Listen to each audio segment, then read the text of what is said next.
Simulan po natin ng pagdiriwang sa ngalan ng Ama at ng Anak at ng Espiritu Santo. Amen. Ang pagpapala ng ating Panginoong Jesucristo, ang pag-ibig ng Diyos Ama, at ang pakikipagkaisa ng Espiritu Santo naway sumainyong lahat. At sumaiyo rin. Mga kapatid, tayo pong lahat ay nagkakatipon bilang isang mag-anak ng Diyos sa pagdiriwang ng banal na Eukaristiya.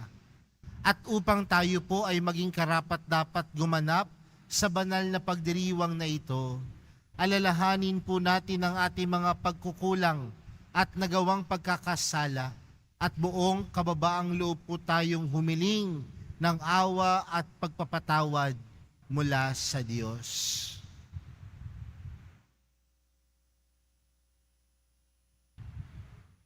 Inaamin ko sa makapangyarihang Diyos at sa inyo mga kapatid na lubha akong nagkasala sa isip, sa salita at sa gawa at sa aking pagkukulang.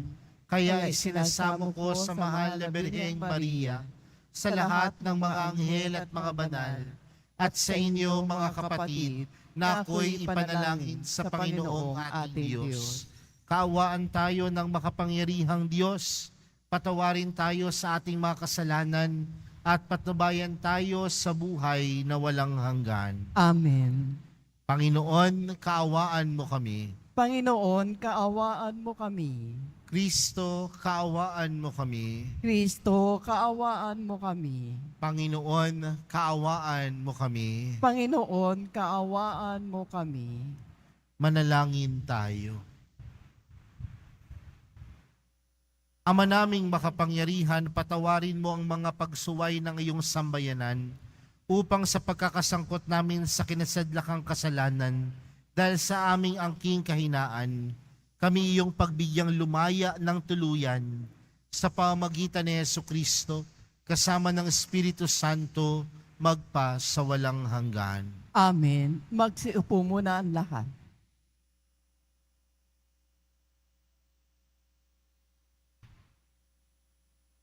Pagbasa mula sa aklat ni Propeta Jeremias.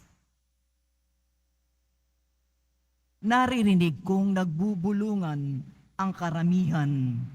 Inagurian nilang akong kilabot saan man.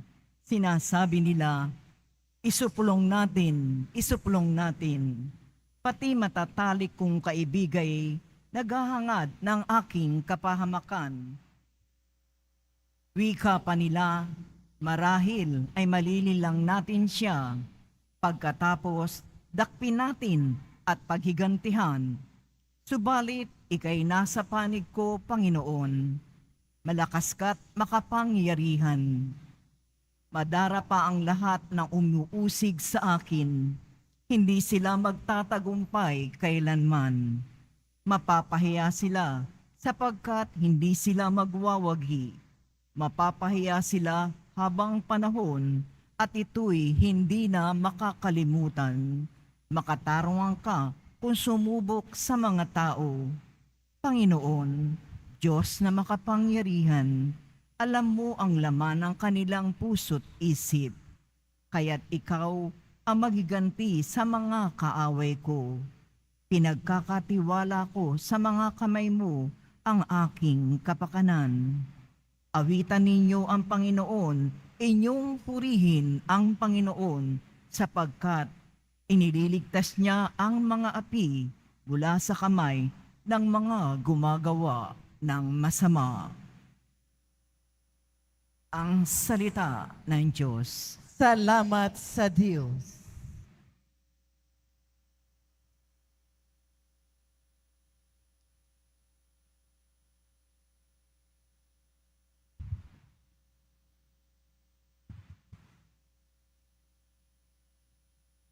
Sa kahirapay humibig at ako'y iyong dininig. Sa kahirapay humibig at ako'y iyong dininig. O Panginoon kong aking kalikasan, minamahal kita ng tunay na tunay. Panginooy, batong hindi matitibag, matibay kong muog at tagapagligtas. Sa kahirapay humibik at ako'y iyong dininig. Diyos ko ang sa akin ay siyang nag-iingat, tagapagtanggol ko at aking kalasag. Sa iyo, Panginoon, ako'y tumatawag. Sa mga kaaway, ako'y iyong iligtas. Sa kahirapay humibik at ako'y iyong dininig. Gapos ako ng tali ng kamatayan, siniklot ng alon ng kapahamakan. Nabibingit ako sa kamatayan, nakaumang na sa labi ng libingan. Sa kahirapay humibik at ako'y iyong dininig.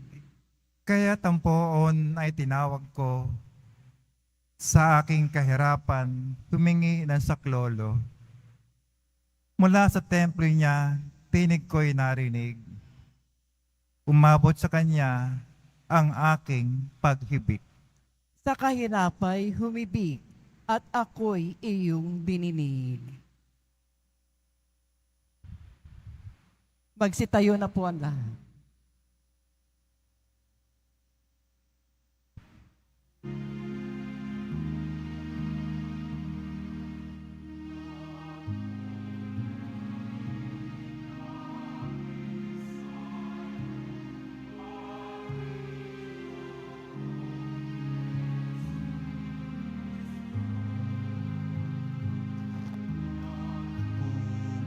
Pumuri kami sa'yo, Panginoong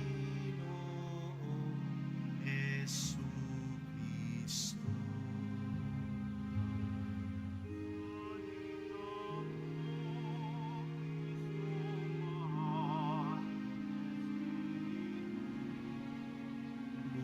Bumubuhay,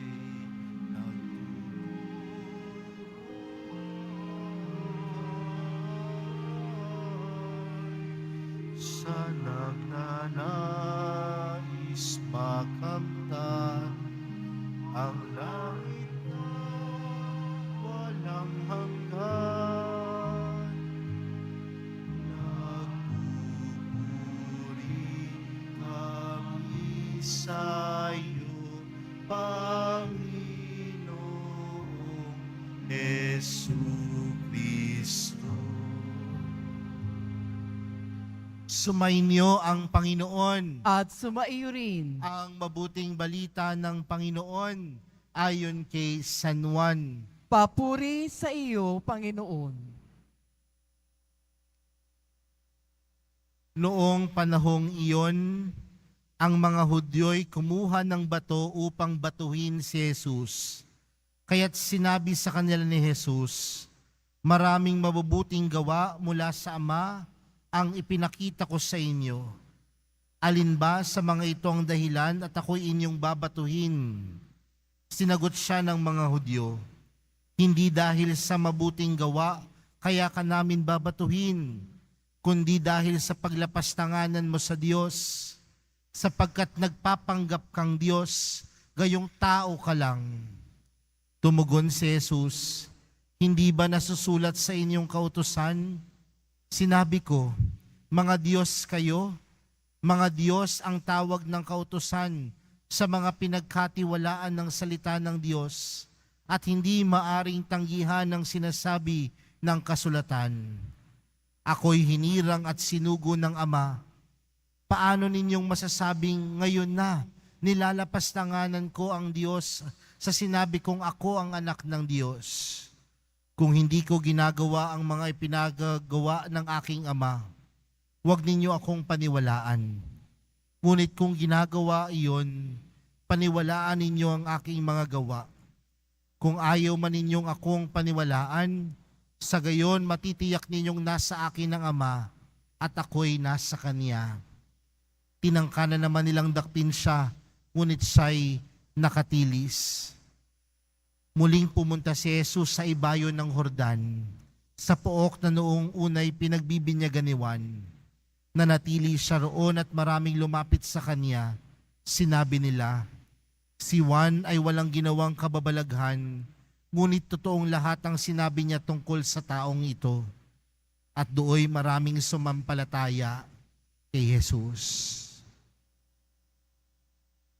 Mga kapatid, ang mabuting balita ng Panginoon. Pinupuri ka namin, Panginoong Heso Kristo. Magsiupo muna ang lahat. Patuloy po tayong nagdinilay ngayong ikalimang linggo sa panahon ng Kwaresma. At alam natin na malapit na tayong dumako sa mga tinatawag nating mga mahal na araw. Ngayong linggo, tayo ay magdiriwang ng linggo ng palaspas. At sa mga susunod na araw, pagdiriwang po natin ang pagkapakasakit, pagkamatay, at higit sa lahat, ang muling pagkabuhay ni Jesus. Kaya magandang tanungin po ang ating mga sarili, handa na po ba tayo? Naihanda na po ba natin ang sarili na matanggap ang pagkabuhay ni Jesus sa ating mga puso? Nagbago na po ba ang mga maling pag-uugali natin? O yung chismosa pa din? O yung mga naninira ng kapwa pa din? Baka kasi hindi natin namalayan, tapos na ang Kwaresma at tila walang nagbago sa puso natin. Mga kapatid, sa ating mga pagbasa para sa araw na ito, lalong-lalo na po ang ating ibanghelyong napakinggan, tila tunay na ipinakilala ni Jesus ang Diyos sa kanyang pagkatao. At paanong ipinakilala ni Jesus ang Diyos sa kanyang pagkatao? Sinasabi niya sa mga Hudyo na lahat ng kanyang ginagawa ay hindi dahil sa kanyang kapangyarihan, kundi sa kapangyarihang ipinagkaloob sa kanya ng Diyos. Dahil siya at ang Diyos Ama ay iisa. Kaya nga mga kapatid, ang mga Hudyo tila tinutulagsa si Jesus. No, tila pinagbibintangan si Jesus. At ano ang pagbibintang na ginagawa nila kay Jesus? Na si Jesus nilalapastangan ang Diyos Ama. Pero mga kapatid, kung titingnan natin ang buhay ni Jesus, alam natin na sa bawat oras ng kanyang buhay, sumalamin sa kanya ang pag-ibig ng Diyos. Tuwing kailan po ito? Sa mga pagkakataon na siya ay bumababa sa mga tao. Sa mga pagkakataon na siya ay nagpapagaling ng may sakit. Sa mga pagkakataon na nagpapalayo siya ng masamang demonyo. Sa mga pagkakataon na siya ay nakikikain sa mga makasalanan. Hindi ba pagpaparamdam ito ng pag-ibig ng Diyos? Dahil kailanman mga kapatid, hindi nawala kay Jesus ang pagka-Diyos. Sa tanan ng kanyang buhay, ginawa niya ang lahat ng bagay dahil sa kanyang pagmamahal sa Diyos. Kaya nga, kahit hanggang sa dulo ng kanyang buhay, anong mas namutawi kay Jesus? Yung pagmamahal niya sa Diyos. Kaya nga, kung titingnan natin ang buhay ng Panginoong Jesus, kung titingnan natin ang buhay ng mahal na pong Jesus Nazareno, masasabi natin, tunay niyang pinangatawanan ang Diyos at ang kanyang pagka-Diyos sa kanyang buhay. Sa hirap man, patuloy siyang nagmahal. Sa ginhawa man, patuloy siyang umibig sa Diyos. Sa mga pagsubok man, patuloy siyang nagtiwala sa kakayanan ng Diyos na gawin sa kanya. Dahil ang buhay ng mahal na pong Jesus Nazareno ay buhay na pinangangatawanan ang Diyos sa puso. Mga kapatid, magandang tingnan po yan sa buhay natin. Karamihan po sa atin dito, sumusunod sa mahal na pong Jesus Nazareno. May mga bit-bit na panalangin. Pero magandang tanungin yung ating sarili, pinapangatawanan ba talaga natin ang ating pananampalataya sa Diyos? Sa mga oras na tayo ay nahihirapan, pinangangatawanan ba natin ng Diyos? Sa mga oras na tayo ay humaharap sa pagsubok ng buhay, pinapangatawanan natin ba ang Diyos sa ating mga puso? O tila sa mga hirap, sa mga lungkot, sa mga pagsubok, nawawalan tayo ng loob sa Diyos? Pero kailanman mga kapatid, ang mahal na pong Jesus Nazareno, sa hirap man, sa lungkot, sa pagsubok, sa dagok ng buhay, pinangatawanan niya. Bakit? Dahil alam niya kung gaano siya kamahal ng Diyos. Mga kapatid, kung meron mang isang bagay ang gusto ko po ninyong maalala sa araw na ito, alalahanin po ninyo kung gaano kayo kamahal ng Diyos. Sa mga pagsubok na hinarap natin sa ating buhay, sa mga hirap na patuloy nating hinaharap, patuloy din naman natin itong nalalagpasan. At nalalagpasan natin ang lahat ng bagay na ito, hindi lang dahil sa ating sariling kakayanan, kundi nalalagpasan natin ang lahat ng bagay na ito dahil sa pagmamahal sa atin ng Diyos.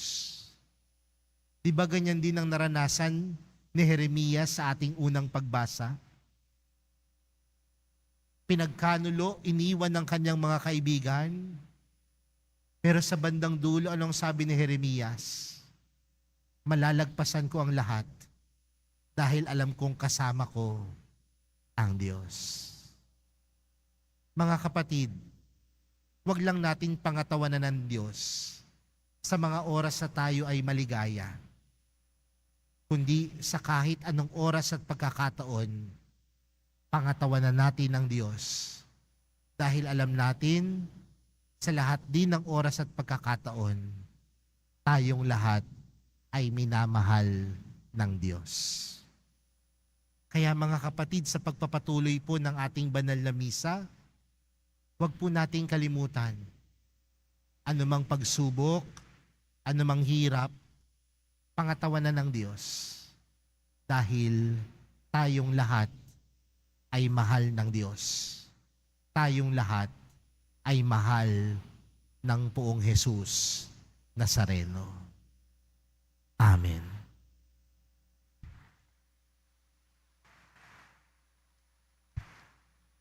Magsitayo po na. Minamahal kong mga kapatid, manalangin tayo na patuloy tayong patnubayan ng Diyos sa pamagitan ng kanyang mga propeta upang maipalaganap natin ang mensahe ni Jesucristo. Ang ating panalangin, Ama ng mga patriarka at mga propeta, dinggin mo kami. Ama ng mga patriarka at mga propeta, dinggin mo kami. Ang simbahan sa pamamagitan ng mga pinuno nito naway magpatupad ng kanyang misyon na ipahayag ang ebanghelyo ng walang pagbabago sa anumang aral nito. Manalangin tayo. Ama ng mga patriarka at mga propeta, dinggin mo kami. Ang mensahe ni Jesus tulad ng lebadura naway magpabago sa bawat aspeto ng ating buhay. Manalangin tayo. Ama ng mga patriarka at mga propeta, dinggin mo kami. Ang mga Kristiyano naway hangarin ang pagsupil sa sarili, lalo na sa panahong ito ng pagsisisi sa kasalanan. Manalangin tayo. Ama ng mga patriarka at mga propeta, dinggin mo kami. Ang mga pagsubok sa buhay naway hindi makasira ng ating loob, pagkos makatulong sa paglago natin sa pananampalataya. Manalangin tayo. Ama ng mga patriarka at mga propeta, dinggin mo kami. Ama, ipinadala mo sa amin ang mga pangaral ng mga propeta upang panatilihin ang aming pag-asa. Hinihiling namin ito sa pamamagitan ni Kristo na aming Panginoon. Amen.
Magsitayo na po ang lahat.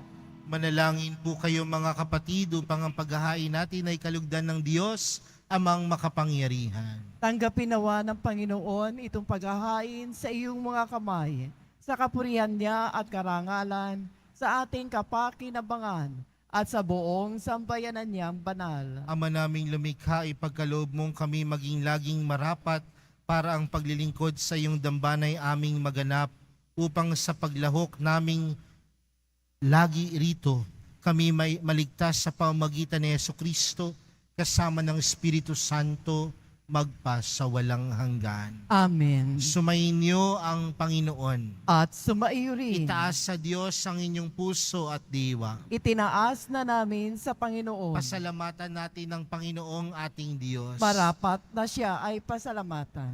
Ama naming makapangyarihan, tunay ngang marapat na ikaw ay aming pasalamatan sa pamamagitan ni Jesucristo na aming Panginoon. Sa pagkapakasakit ng giliw mong anak, ang sangkatauhay minarapat mong magpahayag ng iyong dakilang pag-ibig sa lahat.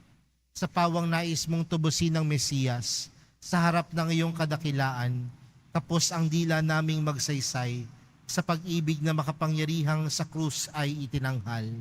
Sa krus ipinasyang patawarin ng mga tao. Sa krus nagtagumpay ang ipinakong Kristo. Kaya kaisa ng mga anghel na nagsisiawit ng papuri sa iyo, nang walang humpay sa kalangitan, kami nagbubunyi sa iyong kadakilaan.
Ama naming banal, ikaw ang bukal ng tanang kabanalan, kaya't sa pamagitan ng iyong Espiritu, gawin mong banal ang kaloob na ito upang para sa amin maging katawan at dugo ng aming Panginoong Hesukristo. Bago niya pinagtiis ang kusang loob na maging handog, hinawakan niya ang tinapay, pinasalamatan kaniya, pinaghati-hati niya iyon, iniabot sa kaniyang mga alagad at sinabi,